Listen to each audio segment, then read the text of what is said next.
أعوذ بالله من الشيطان الرجيم. بسم الله الرحمن الرحيم.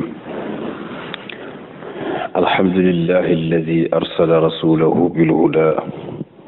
ودين الحق ليظهره على الدين كله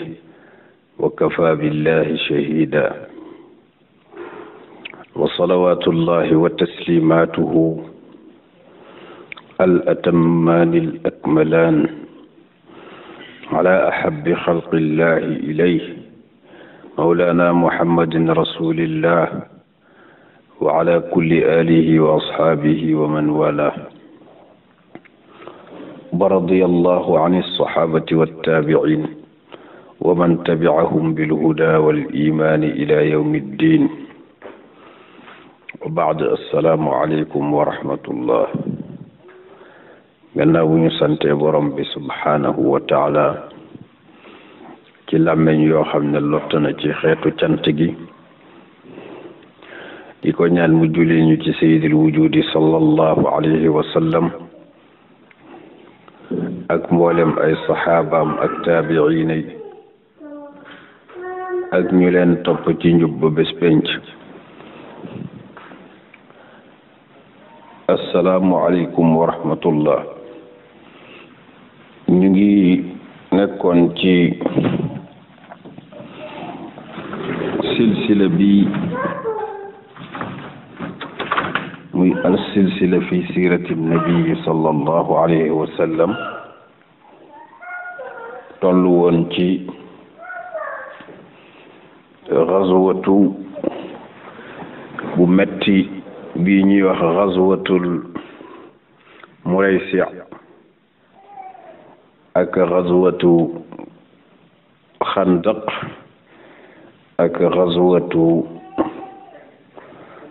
fa tabarakallahu Qurayza. donte Muraysi ibnu Ishaq ak ibnu Hisham werante nañ ci, ak ibnul Qayyim al Jawzi, ñuy wax ban moo ci jiitu moroomam, ndax bu dee Muraysi sanata arba la am, atum ñeenteel, Xandaq am atum juróomeel, am ñu ne déedéet, Muraysi mu ngi am sanata sit, muy juróom-benneelu at ba ca gannaawam. waaye werante bu yaatu la ci Abul Fida def, muy Ismail ibnu Kasir mu ngi wax ci al-Bidaaya wa Nihaaya werante bu yaatu, waaye lañu taxqiqee ne Muraysi moo jiitu gazwatu Xandaq moo di bi werante amee ci xaadisatul ifki. Saad ibnu Muaz muy sayyidu Aws moo jël position wax ne na ko yonent bi jox ndigal pour mu jote ak ki nga xam ne mooy Abdullah ibnu Ubay ibnu Salul al-Xazraji. bu fekkee nag Saad ibnu Muaz mu ngi jël position boobu ci xaadisatul ifki, kon dañ ci xame ne gazwatu Muraysi bi xaadisatul ifki am moo jiitu Xandaq, ndax liñ jàng ci gannaaw mooy Saad ibnu Muaz boobu moo àttee waa Qurayza, après ginnaaw gi la faatu. ba téere yi di wax ne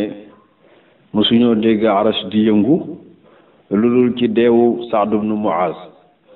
te ku ne xam ne ku dee mënta àtteeti leneen. kon ci lañ taxqiqee ne Muraysi moo jiitu Xandaq. bi Qurayzata nag faat bu weesoo, yonent yàlla Muhammad sallallahu alayhi wa sallam dafa yónni ay saraya mooy ay expédition yoo xam ne yum yónni la pour saxaaba yi dem wuutu ko, ndax xaw na sonn lool ci ñaari weer yi. muy Xandaq am na fa 30 jours, Qurayzata am na fa 25 jours, muy ñaari weer yoo xam ne sonn na ci. mu yebal nag benn sëriya yabal ci ku ñuy wax Muhammad ibnu Maslamata boole ko 30 personnes ñu dem ci sariyatul Qarta loolu mu ngi amee ci atum juróom-benneel bi ci weeru muharram 10e jour bi ñu dem côté Najd daje fa ak tabarakallahu benn dëkk ñu daw biñ dawee ñoom ñu màng fa lu mat téeméer ak juróom fukk ci ay giléem ak ñetti téeméer ci ay jur doon ñibbi ci Medina nag dajeek benn waay mu doon aji ji ñu jàpp ko yóbbaale biñ ñëwee ba ci Madinatu Munawwara indi ko ci jàkk ji takk ko fa yonent bi gis ko xàmmee ko ne saxaaba yi ndax xam ngeen ki ngeen indi tey ñu ne ko déedéet benn arab yi rek lañ jàpp mu ne leen déedéet Sumaamatu ibnu Asal al-Hanafi ci banu Xanifa moom ngeen jàpp sayyidu banu Xanifa yéen kat ki ngeen jàpp moo di sangu giiru bani Xanifa muy Sumaama moo doon sangu dëkkam bu doon tey dañuy wax ne gouverneur ngeen jàpp dafa solu woon modestement doon umra ji ngeen dogale ko andi ko mu ñëw nag ci Sumaama nuyonteeg moom nekk yow Sumaama loo bëgg mu nekk sa gaa yi de gis nga ñoo ma jàpp yow nag yaay àtte ci man loola sopp waaye boo ma reyee di nga rey ku bari mbokk mooy samay mbokk dinañ fayu si boo ma baalee itam di nga baal ku reconnaissant yonent bi xool ko ree dem bàyyi ko fa ba suba ñu ngi ko takk ci jàkk ji mu ñëwaat ne ko Sumaama loo wax mu ne ko la ma la waxoon démb laa waxaat tey boo ma reyee rey ku bari mbokk dinañ fayu si boo ma baalee di nga baal ku reconnaissant yonent bi bàyyi ko ba ci suba ga ndekete lim ci jublu mooy 5 prières yi koy fekk ci jàkk ji muy gis jullit yi ak organisation bu rafet bi ak julli bu rafet bi loolu dafa bëgg mu def ci moom benn influence ba tax mu mën a tuub 3e jour ba mu ñëwaat fa laajaat ko loo bëgg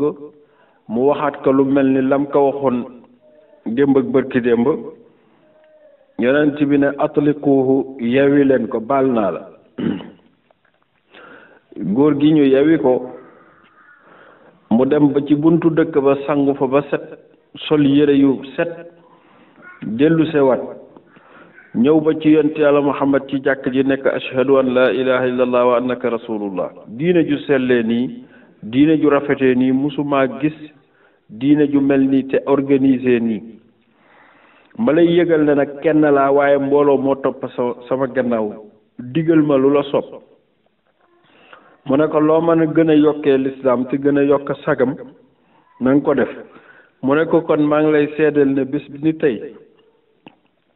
benn kilo dugub du jógee ci sama dëkk wala kilo ceeb wala tàndarma jëmati makkatal mukarrama te ku ne xam na ne waa makka seen dund yëpp dañ koy exporté ñoom amuñu tabaarakallahu lu ñu bay yëpp dañ koy importé waaw léegi nan la ñuy def su ma ne bés boo ma joxee ndigal danaa ko renouveler waaye boo ma joxul ndigal dinaa téye dund bi te xëy na 75% wu dund waa Màkka yëpp yu ci bari ci Najd googu ak Yamaama ak Bani Xanifa lay jóge bi mu delloo dëkkam def pacte boobu Abu Sufyaan dafa tiit ba mu jégi ne ñun waa Màkka alku nañ waa ji yónnee ne leen tànk Muhammad joxewul ndigal duma leen jox dund ci la Abu Sufyaan yebal délégation ak li mu koy noonu bërki démb rek la doon xeex ak moom ca Xandaq waaye teewul yónni na délégation ne nee leen Muhammad liñ ko xamee woon mooy jox ko mbokk ak def lu baax ca comme diw nee na muy Sumaama tànk joxu ko ndigal dara du fa jóge nee ko nañu dimbali rek jox ko ndigal pour mu yónneewaat dund bi yonent bi ree xam ne jekku na leen mu joxewaat ndigal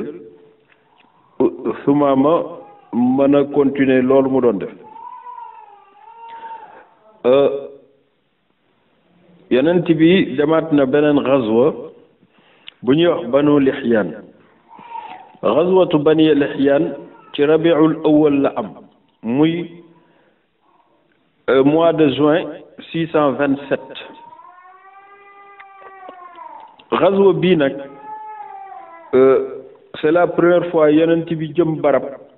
ba pare di tuur lëndëm nit ñi ndax dafa wan waa dëkk bi ne dafa bëgg a dem Sham côté dawmatul jandal nga xam ne amoon na fa attaquement fekk na moom mu ngi jëm côté Makkatal Mukarrama. loolu mooy li mu defoon ci gàddaay gi rek gàddaay gi dafa waroon a dem côté nord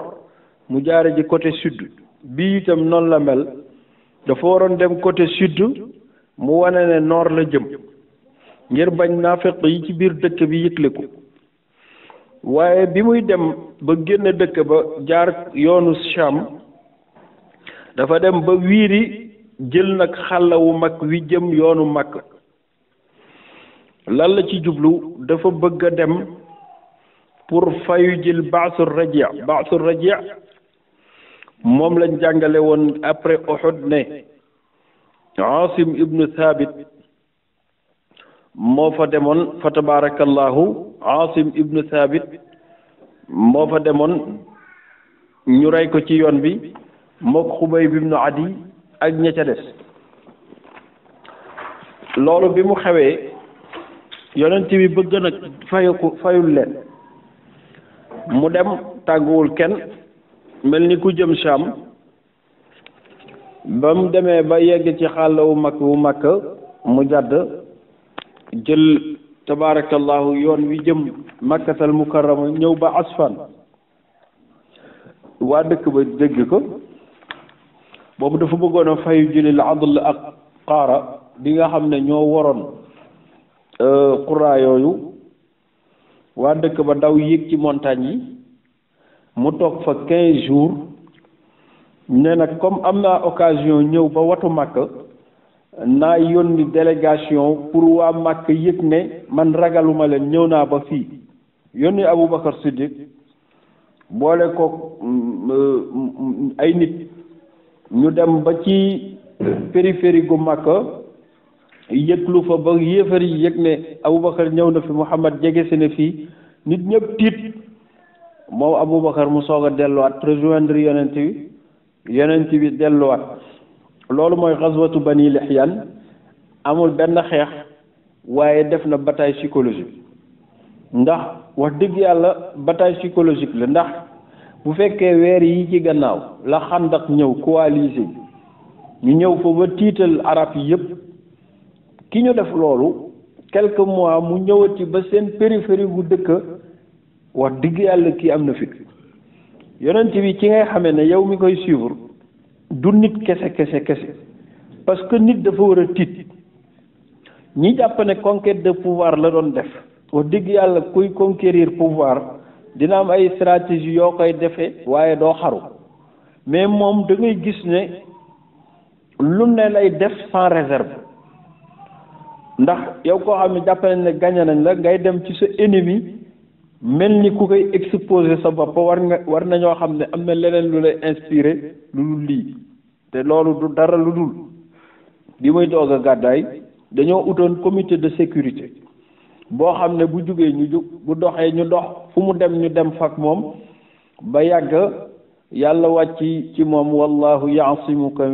minan naasi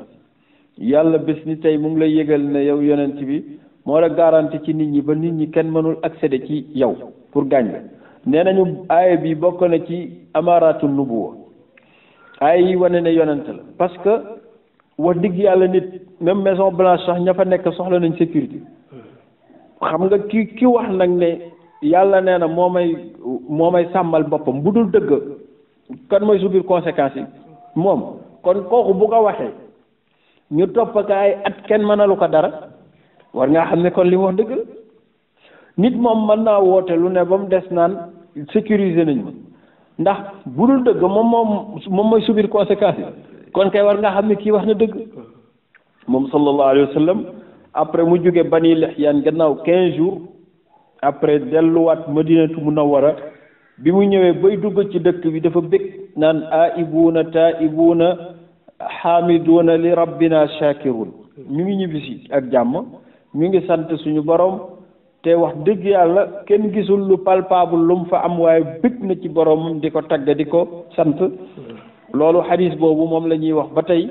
ci ku war a tukki bay ñibbisi xadis boobu ngay jàng ci awraat yi ñëpp xam nañ ko loolu mu ngi amoon ci mois de juin xaswatu Bani Lihyan juillet ba benn lu exceptionnel am ndax Uyaynatu ibnu Hisr ibnu Badr al-Fazari al-Ghatafani bii nga xam ne dafa bokkoon ci coalisé yi indi waa Ghatafan ba ñu proposé woon ko genn wàllu meññetu dëkk bi moo toog xam naa daal gazwatu Xandaq ni mu amul résultat metti na ko amu fa xaalis te yàq na fa temps mu toog mënu ko muñ mu ànd ak doomam ñëw ba ci périphérie gu Madinatul Munawwara fekk fa tabaarakallahu ay gëléem yoo xam ne liqxa lañ leen wax mooy gëléem yoo xam ne gëléem yu jigéen la yuy nàmpal bari soow lool yonent bi sallallahu alayhi wa sallam dafa bëggoon soowu gëléem ak soowu jur yi moom lañ ko daan jox Ummu Aymana amoon na yu ci yore woon Abu Zar ak Ummu Zar ñoo yore itam yooyu liqxaat yooyu noonu daf ci am 20 yoo xam ne ci buntu dëkk bi lañ ko daan tabaarakallahu sàmme Uyaynatu ibnu Hisn moom moo bàyyi ba guddi mu raam ndànk rëgët gëléem yooyu daw bi mu dawee xaswa yonent bi yëg ko ku ñuy wax Salamata ibnu Akwa ku yéeme la Salamata ibnu Akwa yëg ko yuuxu ba waa Madina dégg ko yonent bi jot information bi Salamata daw nag daw di leen dabi mais tere ñu ngi yéeme yàlla moo maye ñii ñu ngi war ay gëléem di daw ñii war ay fas mais fu ñu gëstoo waa ji tànk la yor di daw fu ñu gëstoo gis ko mu leen di sànni ay xeer di leen sànni ay xeer bu ñooñu gëstoo pour fayu mu waaf bu ñooñu commencé bëgg a demaat rëgët gëléem yi mu dawaat topp leen mosuñoo gis nit ku am vitesse kooku bu fekkee woon tey mën na jóge Ndar ba Dakar di dox yàlla moo ko may coffre moom Salamati ibnu Akwa gis nga xaswatu Xaybar def na fa yu rëy mooy Salama boobu noonu moo daw toppaleen di leen tardel ba yonent bi sallallahu alayhi wa sallam yëg ko ànd ak lenn ci saxaaba yi ñu daw ba ñu ngi leen dab fekkoon na échappé nañu rey benn doomu Abu Zar nee nañu mooy Zarrin ci boppam keroog lañ ko rey ba pare jàpp yaayam otage Uyaynatu moo def loolu yonent bi dabu leen ba yàlla dogal Salamata ak Abi Qatada dab leen nanguwaat gëléem ñoom ñu daw dem ndaw si nag war ci benn gëléem ñëw ci yonent bi mooy Ummu Zar ne yonent bi sallallahu alayhi wa sallam laqad nazartu lillahi in najaani allahu an anxara hadihi naaqa man maa jaayante woon ak sama borom bu ma yàlla musalee ci saay-saay yi dinaa rendi gëléem gii ngir jaamoo ko yàlla yonent bi naka bi sa ma jazaytihi an najaaki llahu minha fa tanxaruhu yow de li nga faye gëléem gi jaaduwul yow gëléem gi nan la lay musalee nga naan yàlla bu ma yàlla musalee ci gëléem gi dinaa rey gëléem gi est-ce que li la gëléem gi lebal ak li nga fay gëléem gi rek benn la ci la indi nag ñaari xukmu ci fiqh mooy la nazra illa fi ma la tamlik la nazra fi lmaasiyati wa fi ma la tamlik kenn du nisër ci loo moomul gëléem gi ku ko moom yonent bi yow moomu gëléem gi nga naan bu ma ci yàlla musalee dinaa ko rey doo ko rey ndax moomoo ko wa fi maasiyati nisër naa ne itam dinaa mooy yàlla ku ko def du wér moo tax baabu nuzur wal ayman boo fa demee atte bi ci xadis bi lañ ko jële nit du nisër ci mooy yàlla billaahi dinaa def nangam ci mooy yàlla sàngam waru la da ngay kafaara ngiñ gi te bañ a def loolu waaye boo ne mënuma ko ñàkk def ndax waat naa ba pare déedéet musiba xew na. beneen bi mooy itam yëfi jàmbur nga naan billaahi bu ma téewee 30 millions dinaa ko sarax ci yoonu yàlla ñu dénk la 60 millions xam nga téew waaye moomoo ko loolu dara waru la ci. keroog Ummu Zarra ci la atte bi wàccee yonent bi ñibbisiwaat comme bët nag dafa am axa yonent bi jël benn liqaatu rey ko séddale ko sang yooyu nga xam ne ñoo dabu ji woon loolu Uyaynaatu gën a mer nag Uyaynaatu ibnu Hisn moom laa doon wax ne moo doon or guddi gi naan gis naa ne or guddi moo gën a woyof ba tey yonent bi sallallahu alayhi wa sallam yónneewaat ku ñuy wax Ukaashatu ibnu Muhsin al Usdi yónni ko ci sariya bu ñuy wax sariyatul Ghamr Ukaasha dafa ànd ak 40 personnes dem ci al Ghamr gaaya daw bi ñu dawee fa tabarakallahu bàyyi fa seen jur mu fekk fa ñetti téeméeri jur maanaam gëléem fekk dañoo ñëw dab benn waay nekk ana waa dëkk bi mu ne ko waa dëkk bi daw nañ ñu jàpp kooku nag otage mu ne nag est-ce que duma leen tegtal fi jur yi ne ngeen bàyyi ma ñu ne ko ah kay mu dem yóbbu leen ca gétt ga waajoo ñu bàyyi ko mu jote bakkanam Ukaashatu rëgët 300 gëléem yóbbul ko yonent yàlla Muhammad sallallahu alayhi wa sallam xam naa yow mi xamul nag di nga ne waaw alal yi muy jël moom pour lan alal yi muy jël pour lan ah kay yàlla yàlla du moo bind nit ñi gannaaw yonent bi moo gën a yey ci nit ñi yàlla mi bind nag yàlla nag mi bind nit ñi moo ne qaatilul kuffaara xeexal ak yaa ayyuhan nabi jaahidil kuffaara wal munaafiqiina waxluz alayhim na nga xeex ak yéefari yëpp ndax maa leen bind ñu ñàkk reconnaissance bay jaamu xërëm kon foo leen fekk duma leen jël seen alal ndax mérité wu ñu xamoo ne yéefar lu mu yor ci teraanga moomu ko mérité wu ko bu nekkee ci loxoom itam mérité wu ko jullit lu mu yor ci teraanga yàlla xeeb na ko qul man harrama zinata allahi allati axraja li ibadihi wa tayibaatu min arrizq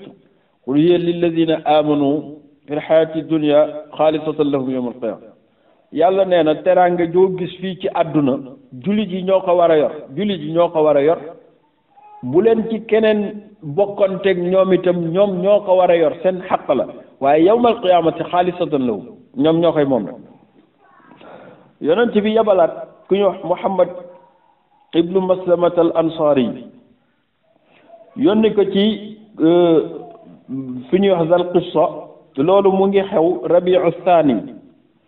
Rabiu Thani ci at moomu muy août 627 nga gis ne 626 ak 627 yépp yonent bi amu ci benn semaine bu mu toog noppal fu mu génnul yàpple na Muhammad ibnu Maslama al Ansari yi génne ñu boole ko fukki nit kooku dem ci benn dëkk ci côté nord bi mu demee ba naka la génne rek waa dëkk ba ñu informé leen ne Muhammad ibnu Maslama génn na waa dëkk ba di ko yeeru ba guddi jot ñu bàyyi ko ba mu tëdd ak gaayam yi ñu doxe leen gannaaw rendi leen ñoom ñëpp subhaanallah rendi leen ba bi Muhammad ibnu Maslama di dégg bruit bi la daw échappé moom ñibbisi nag Madinatu Munawwara moom rek yonent bi nekk ana ñi nga àndaloon mu ne malheureusement dee moom nag ñu gaañ ko sànni nañ ko ay fitt ba mu gaañu moo tax saxaaba yi ku foog ne di nga yem ak ñoom da ngay dalal sa xel rek waaye xam nga ne doo ñoom duñu yow yonent bi nag bañ xam nga jullit yi bu ñu leen reyee noonu après ñooñu dañuy am fierté ci le jour ji mu yebal nag Abu Ubaydata Amir ibn al-Jarrah mooy ki reyoon baayam ci xaswatu Badr nekk dellul nga fayul jullit yi rawatina Muhammad ibn Maslama mii ñu jam kooku moo dem ak 40 personnes daw waa dëkk ba tiit daw waaw xam nga koo def jëf ju rëy ji war ngaa xam ne bu ñëwee dina def vengeance ñoom ñëpp ñu daw Abu Ubayda daje jël seen jur yëpp rëgët ko indi Madina Munawwara ñaan donte nag benn jullit rek ku ko rey adduna bu tukki sax moo ko gën a woyof yeneen ci yàlla Muhammad sallallahu alayhi wa sallam ba tey yabalaat taawam boobu muy Zayd ibnu Xaarisata donte tëban nii dañ na waaye mooy léppam loolu mu ngi amee ci Rabiu Saani mu yebal ko ci Bani Sulaym ci Jamum Bani Sulaym dañoo daje woon ne dañu bëgg daal def délégation bu am doole forte délégation dem Madina Munawwara détruire ko yonent bi yëg ko ne Zayd ibnu Xaarisa demal fu ma mënta dem boo fa taxawee doy na sëkk Zaydu ak njàmbaaram ak dooleem naka la ko waa dëkk ba dégg daw ba ñuy daw nag bàyyi fa seen bagage yëpp ak dëkk ba ak jur yaag njaboot ga Zayd ibnu Xaarisata rëgët ko indi ko Madinatu Munawwara jox ko yonent Yàlla Muhammad mu séddale ko jullit yi damay laaj ndax ñooñ dinañ xeex xam nga diw a ngi ñëw nga daw kooku doo xeex ak moom moo tax borom fasage yi ne fa aadaauhu ma bayna xawfin wa zillatin noonam yi noonu yonent Yàlla Muhammad fu ñu déggee turam rek ma bayna xawfin ñii dañuy tiit bay lox wa zillatin ñii torox ba maari détan gis nga Banu Qurayza bii ñu weesu dañu wax ne Kaab ibnu Asad bi yonent bi yónnee ndaw ba ñuy wax ak moom muy Abu Lubaaba ñu ngi wax ak moom mais ñu ngi lox ba jaas yi di wadd te tay ñu te xeexagul de yonent bi xeexagul ndaw la yónni rek ñuy lox di patiner di lox ba jaas yi wadd ñu ne waaw yéen lii lan la ñu ne dara ñu ne dara rek kay mag mu toll nii di loxe nii kii xam nga du xeex yonent bi moo wax ne nusirtu bi ru'b bi yàlla moo ma dimbalee di tiital samay noon damay wax ne koo war a xeexal nag nga dégg ne mu ngi ñëw maanaam nga tiit ba sa tubay tooy kooku doo leen xeex tiitaange googu jar na doy nay duma yonent bi yu mu séddalee alal ji yabalaat Zayd ibnu Xaarisata jàmbaar la ba tey yabal ko fu ñuy wax Is moo demoon sànq mais moo demaat itam yabal ko Is moo tax Aïcha di wax ne mu ngi waat ne bu Zayd ibnu Xaarisata dundoon ba fekk dëju yonent bi ragal na ne yonent bi dina ko def xalifam waaye nag ndeysaan moom it déwén rek dina faatu ci xew-xew bu triste muy xazwatu Mu'tata jumaada saaniya wala jumaadaal ula muy septembre 627 yonent bi yabal sariya Zayd ibnu Xaarisata boobu ci Is ndax dañ ko wax ne ko xam nga waa Quraysh yi gëj nañoo def commerce de ndax amatuñu fit yónnee nañu ndaw ci Badr ñu duma leen yónneewaat nañu ci zaatu xirat muy sariya boobu Zayd ibnu Xaarisata nangu ko déggatuñ leen ba at mi biñ jógee Xandaq ñu ne nag lii jaadootul ndax nii ñu ragalee Muhammad rafetul dajalewaat alal yónniwaat Abul Aas al-Maxzumi comme moom goro yonent bi la ak ay kilifa mboole ko tabaarakallahu 70 gëléem pour mu defal leen commerce Zayd ibnu Xaarisa te yëg ko ànd ak jullit yooyu ci ndigalu yonent Yàlla Muhammad dogaale leen duma leen naka lañ leen seen gaa yi dawandoo ñu fekk gëléem yi ñu ngi ko yen ba mu diis gan ak alal ak wërsëg ak marchandise Zayd ibnu Xaaris da rëgët ko ci septembre 627 ñëw ba Madinatu Munawwara jullit yëpp kontaan waaye bi gëléem yi agsi ak bi Abul As di naan sirip ci dëkk bi benn la dem nag ci soxnaam Zeynabu comme niñ ko nettalee ci gannaaw Zeynabu défendre ko ci jullit yi ne laqad ajartu Abul As yonent bi sallallahu alayhi wa sallam ne ko mën nga koo dalal waaye nag ci charte bu mu la jeg ndax daganu la moo doon jëkkëram comme niñ ko weesoo mu fanaan fa ba su suba ga ñëw ci yonent bi sallallahu alayhi wa sallam ne ko daal dama doon ñaan bu fekkee mënoon naa jot ci marchandise bi ndax waa Màkk dañ ma wóolu jox ma seen marchandise ma dajeeg sa gaa yi ñu nangu ko ci man gorom nag moo ko nangu ci moom moo lay wan ne xamante ne Zeyd ibnu Xaarisata xam nga doomu ndayu Zeynabu soxnaam la ndax doomu nday maanaam Xadija moo ko yar moom Zeyd ibnu Xaarisata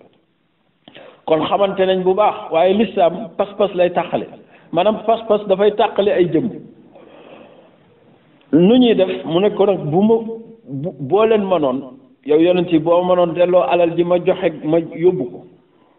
moo ma gën a yonent bi wóolu jullit yi ne boo leen gisee ne man ngeen ko delloo sañu ma leen forcé ngeen def ko moo gën a rafet ñooñu ne ko comme yaa ko bëgg a def nañ loolu lépp lu waay séddoo woon ci alal jooju dajale waat nañ ko ak juróom-ñaar fukki géléem yooyu yabaat ko ba Abul Aas moo wax ne seede naa ne lu toll ni kuddu manqué wu ci mu yóbbu ko nag Makka ba waa Makka jot seen alal mu ne leen ndax kenn ku ne jot na xaqam ñu ne ko waaw xad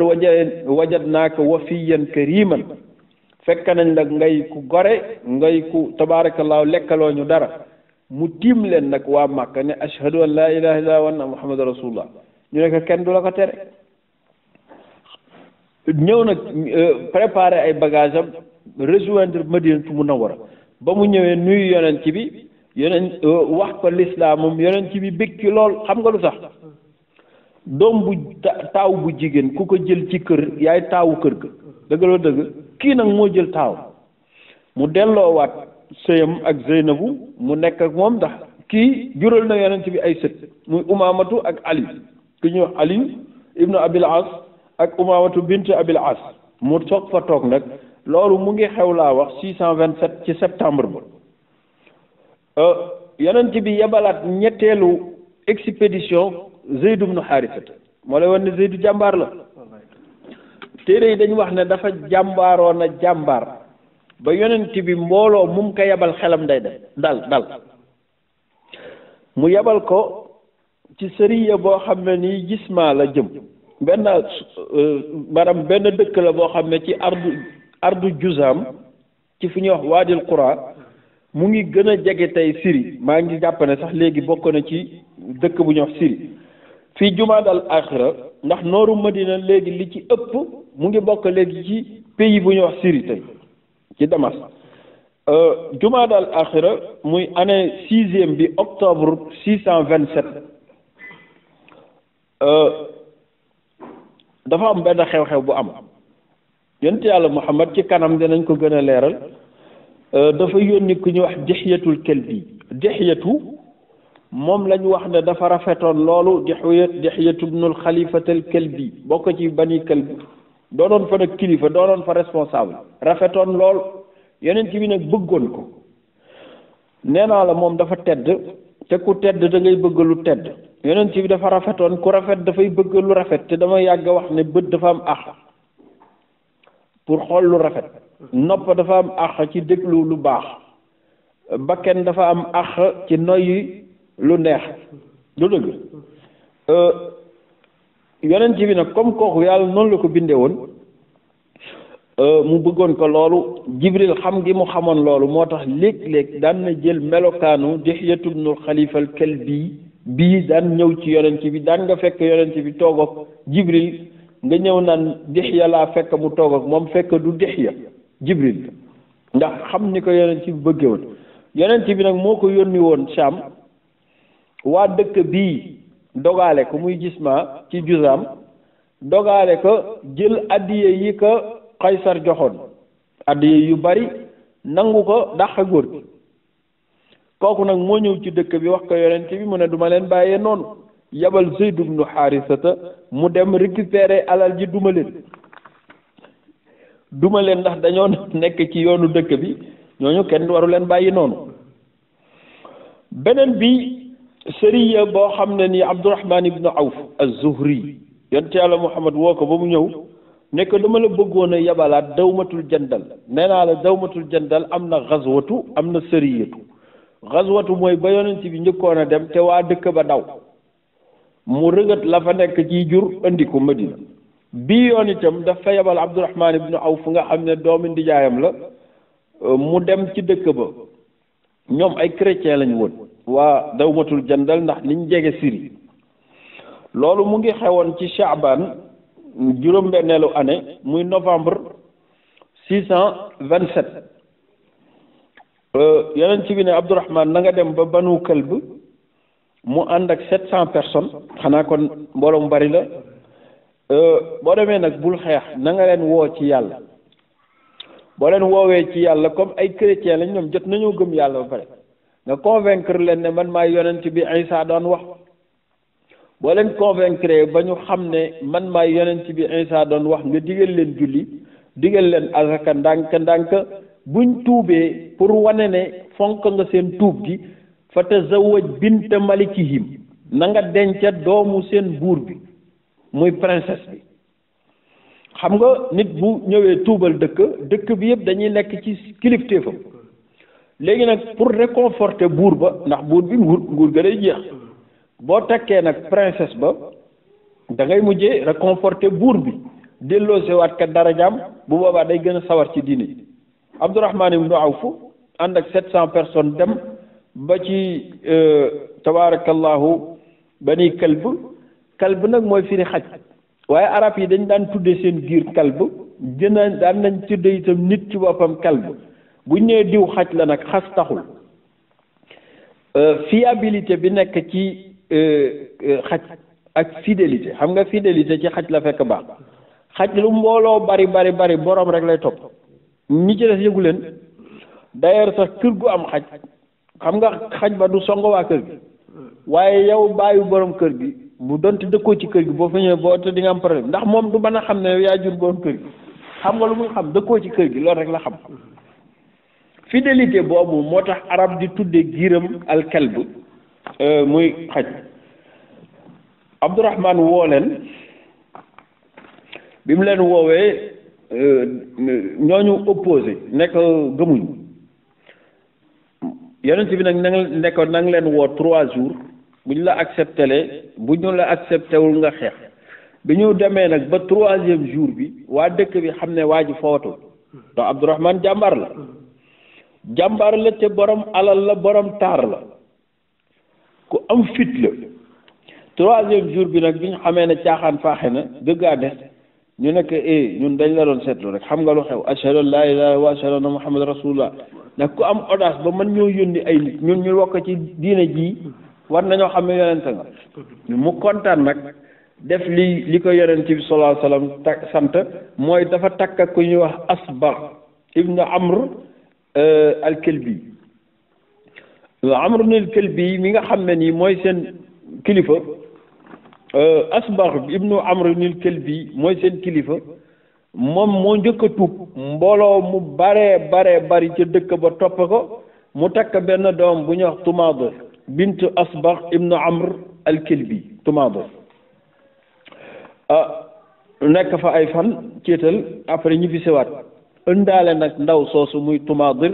ci biir dëkk bi waa dëkk bële muy Banu Kalb bëgg lool ndax xam nañ ne léegi waa ay goro lañu ak jullit yi mais ay goro lañu ak waa Madinatu Munawwara stabilité am nga gis ne kon yonent bi bokkoon na ci liggéeyam dafay liggéeye almusaahara mooy gorowante ndax foo jël soxna bokk nga foofu yonent bi yabalaat abi Ali ibnu Abi Talib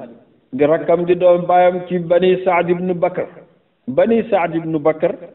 la yonent bi yabal Ali ibnu Abi Talib boole ko ak téeméeri nit 100 personnes loolu mu ngi xew ci Shaaban sanata 6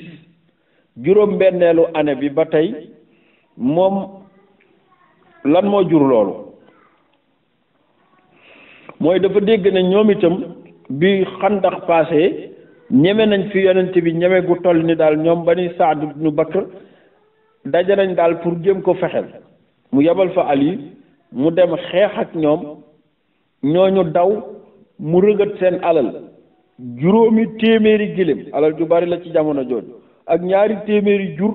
moom la rëgët moom Ali ibnu Abi Talib jàmbaar ju bari ju doole jooju waa dëkk ba daw bàyyi alal ji ak moom mu rëgët alal ji indil ko yonent bi sallallahu alayhi wasallam kenn deewul ci julli yow Alioune moomu nag nga ne di nga naafile ñeenti fan gën ko fooy jaar yonent yàlla Muhammad yabalaat ba tey gayndem ji muy Zeyd ibnu Xaarisata ñeenteelu yoon ñeenteelu sariya bu Zeydu di jiite ci mennam at mu yabal ko ci ummu qarqara benn soxna la soo xam ne ku bari woon doole la bokkoon ci banuy Fazaara al-Ghatafaan nga xam ne ñu amoon puissance ndaw si nag dafa màggetoon lool waaye dafa am influence bañ nag yonent yàlla Muhammad ba jéggi dayo woolu nag ay doomam ak i sëtam defar leen ñuy benn petite armée ne leen dama bëgg ngeen dem songal ma Madinatu Munawwara xeex ak waa jooju di wax ne ab yonent la te imposteur rek la waxul dëgg. yonent bi dégg ko ci weeru koor ga nit ñi nekk ci woor mu yabal moom Zayd ibnu Xaarisata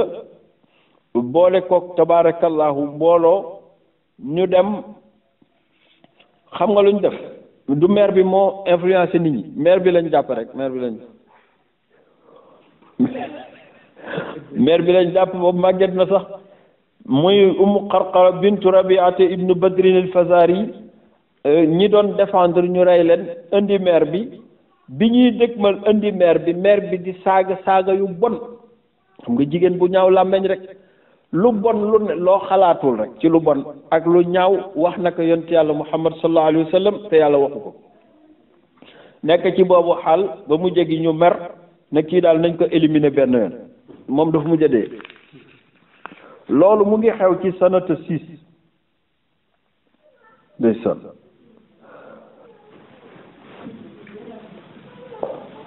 ñu jekki-jekki dégg ay écho ay rumeur yu bon wax yu bon ci gënoon a sonal yonent bi sallallahu alayhi wa sallam mooy yahud yëpp liquidé nañ leen Bani Qaynuqa jëlee nañ leen fi Bani Nadir jëlee nañ leen fi Qurayzatu ñoo fi desoon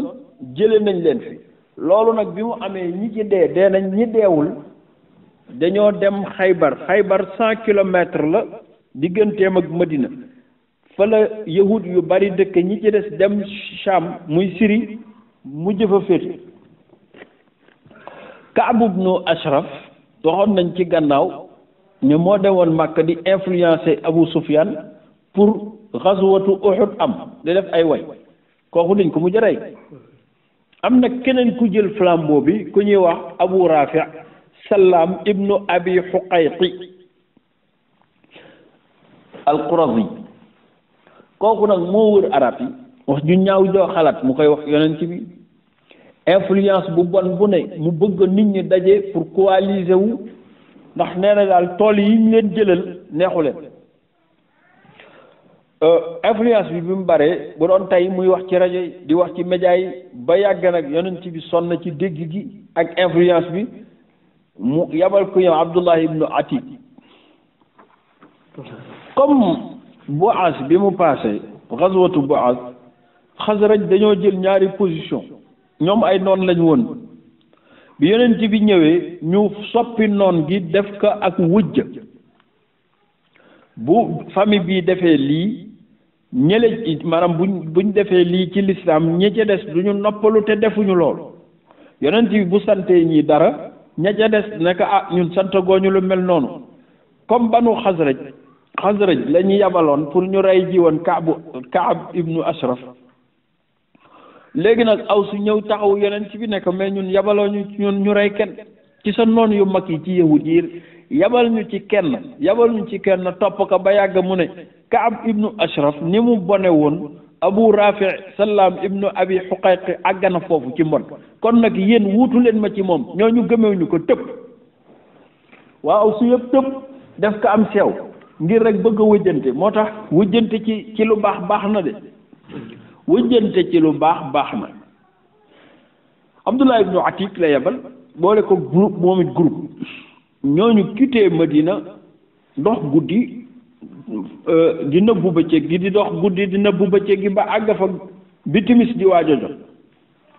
bi ñuy dugg Xaybar nee naa la dëkk yu mel noonu jamono yooyu da daan am bunte bu mag bu ñuy tëj timis lañuy tëj bunte bi ba subaati mu ñëw fekk waa ji di waaj a tëj bunte bi mu muurulu mel ni ku bokkoon ci dëkk bi génnoon bay duggaat si waa ji nekk gaawal damay tëj mu fexe ba tabaarakallahu ubbil ko mu dugg. Abdullah ibnu Atik ñëw ci soxna si mel ni kuy yalwaan lu ne ko borom kër gi laa soxla woon mu ne ko àggal mu ngi ci saal bi nee na mu dugg mu ngi fekk nag néeg bi mu nekk dafa lëndëm mu ñëw woo ko ne ko aba rafi mu ne ko kookal la bi mu nekk kookal la rek mu toppa bat bi fi mu nekk ci lëndëm gi dóor jaasi mais daf koo moy mu ne ko yow la kan mais nee na jotu ko laal ndax dem na ba jege ko mais lëndëm gi tax na Abdullah ibnu Atik xàmmew ko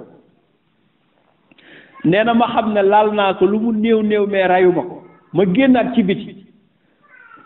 duggaat changé sama baat ndax Abu Rafi biñ ko dóoree ci lëndëm gi dafa yuuxu bu doon tey wuyaa yooyu moom waa ji dóor ci lëndëm gi génnaat nag mel ni ku duggaat pour kuy wàllu si changé waat baatam ne ko yaa Seydi lan la te moo dóor de mu ngi téye nag jaasi mu ne ko dafa am waa ju dugg léegi ci néeg bi doon ma dóor jaasi muy continuer nag moom fi baat bi waxe ci lëndëm gi di continuer fi baat bi waxe mu ne ko anamu fu mu toll mu ne ko defe naa mu ngi ci biir néeg bi mu demee ba xam ne tiim na góor gi jaasi ji wàccaat ci kaw mu xar góor gi ñaar loolu la def dégg góor gi di terteri ba déggatu ko mu yëngu mu leer kene moom génn na te mu ngi meloon ni kuy wàllu si mu rocci ko wat sato bu toll noonu léegi soxna si yuuxu waa dëkk bi yëpp ne kër ndax kookoy seen kilifa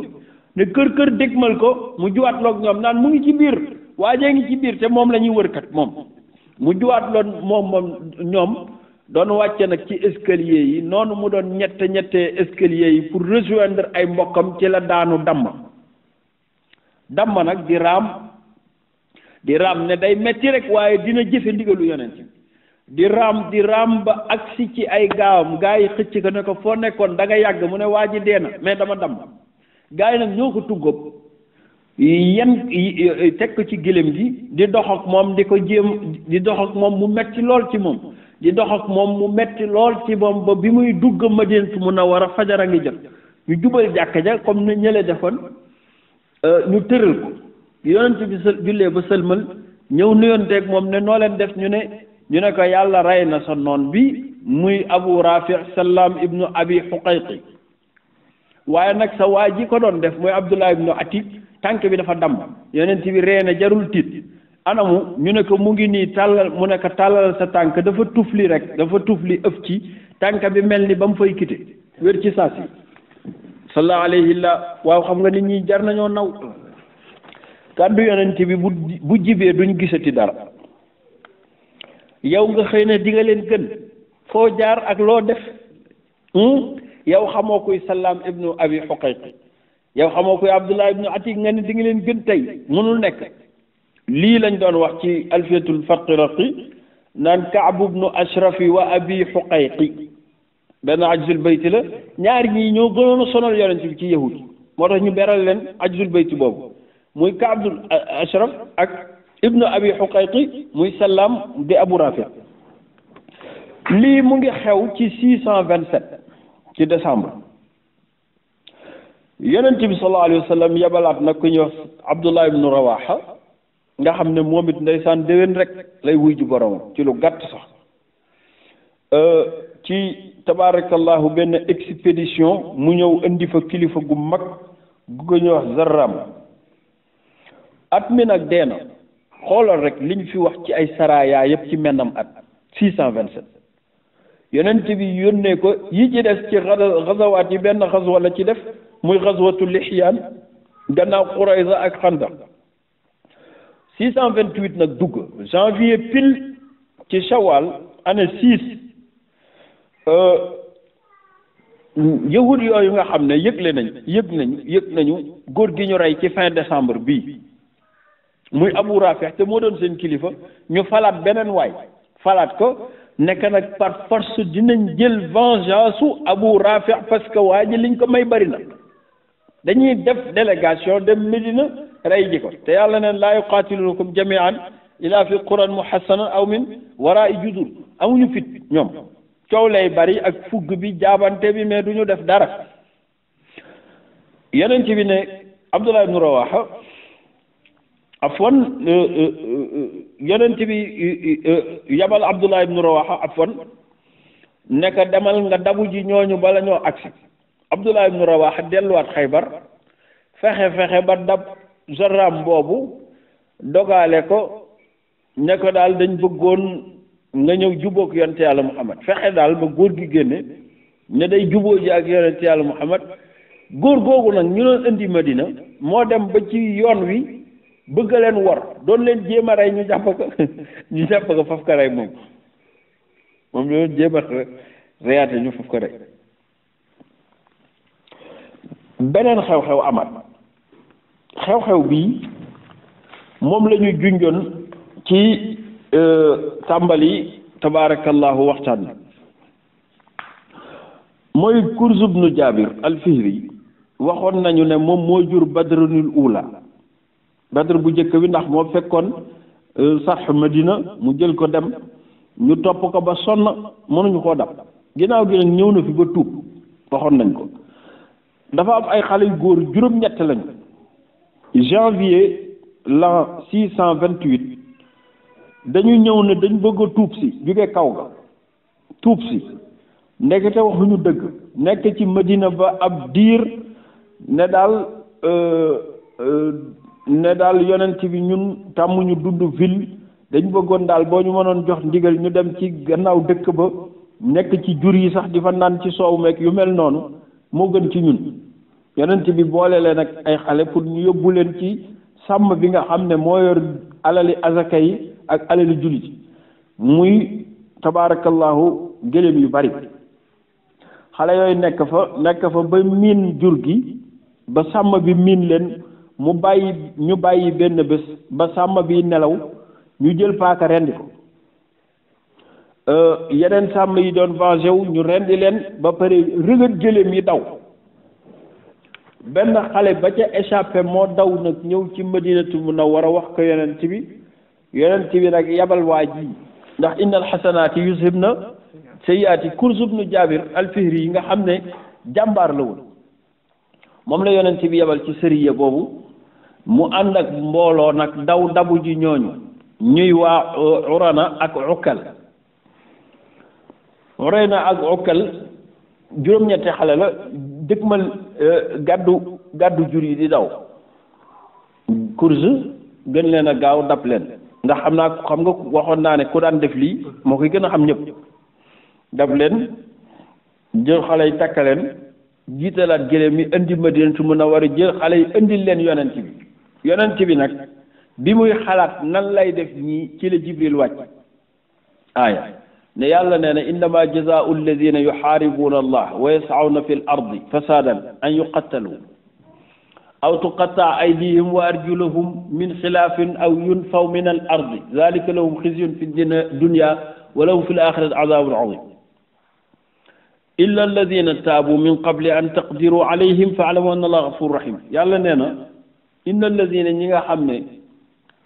ñii aaya bi mooy aaya agresseurs yi ak bandi yi yàlla nee na képp koo xam ne da ngay wër di agressé yor gànnaay ak jaasi ak paaka di dogaale nit ñi di leen rey comme ni mu xewe léegi yàlla nee na atteem mooy ñooñu nañ leen rey innama jazaau alladina yuxaaribuuna allah ñi nga xam dañuy xeex ak yàlla wa rasulahu ndax ku ñëw jël gëléemu yonent bi yàlla ak yonentam ngay xeex képp ku fekk julli ji fi ñu dëkk itam am jàmm ngay jël seen alal yaa ngi xeex ak yàlla ak yonent bi yàlla nee na ñooñu maa joxe ndigal an yuqattalu nañ leen rey aw yu sallabu wala ñu crucifier leen pendre leen xeet la rek ci rey waaye dafa gën a metti nañ leen pendre aw tuqatta aydihim wa arjulahum wala ñu dagg seen loxo ndijoor ak seen tànku càmmeñ min xilaafin après soog leen a rey xeet la ci mettital bu yii yëpp amul nag ñu ne daal nañ leen baal mais ñii danger lañ ci réew mi waratuñ leen fi bàyyi aw yun faw mënal ardi wala ñu exiler leen exil moom la ñuy firee prison ñii dañ leen war a emprisonné waaye ñooñu bu ñu leen emprisonné xëy gracier leen ban njariñ lay amati déedéet amul njariñ ñii waratuñ dund yàlla nee na maa dogal loolu zalika lahum khizyun fil hayati dunya maa leen ko toroxalee par anticipation ci àdduna mais walahum fil axirati azabun azim dinaa leen duma nag maanaam yii nii ñu leen def taxul ñu mucc de maanaam yii pénition anticipée la mais buñ deewee seen mbugal ci lay soog a ñëw moo tax benn waay wax ma ne ma diw sax bandi la woon sàcc la woon jaaseem la daan yor di gor nit ñi waaye mu juddu ndam astaghfirullah rek la doon wax mu ne ma xam nga yàlla dafa man lu ne xam nga yàlla ma ree astaghfirullah yombe na noonu de rey ñëpp gor ñëpp jël alalu ñëpp dund ci loolu ba télé manatoo kooku dañ ko mujjee pikir sax pour du amati kàttan gu mu téye jaas yi di gor nga xëy mujj naan ay astaghfirullah laay def ah yow itam atte yàlla bi noo koy def yow xam nga ko sax buñ ko rayoon xëy na sax mu doon tuub ci moom waaye toog di naan astaghfirullah zalika lahum khizyun fi dunya wa lahum fil axirati nag azabun azim yàlla moo leen toroxal fii ci àdduna waaye bés penc dinaa leen duma yu màgg te yàlla mi màgg lu mu wax ne màgg na loolu kenn xamul mu toll bi ñu récupéré ñooñu gannaaw aaya bi wàcc yeneen bi noonu la def daggalu seeni loxo daggalu seeni tànk am na téere yu ne dañ luxilu seeni bët ndax ñoom bi ñu jàppee sàmm bi noonu lañ ko def dañ luxi bët yi avant ñu koy rey ñu def leen liñ def sàmm bi soog leen rek yàlla musal ñu ci ñeme yàlla ak yonent bi ak di lor jullit yi lii nag bi mu xewee dafa am benn xew-xew bu rëy nag bu xew après mooy yonent yàlla Muhammad xanaa sonn na lool dafa am nag bés mu tëdd di noppalu rek di dallu yàlla wan ko ci gént te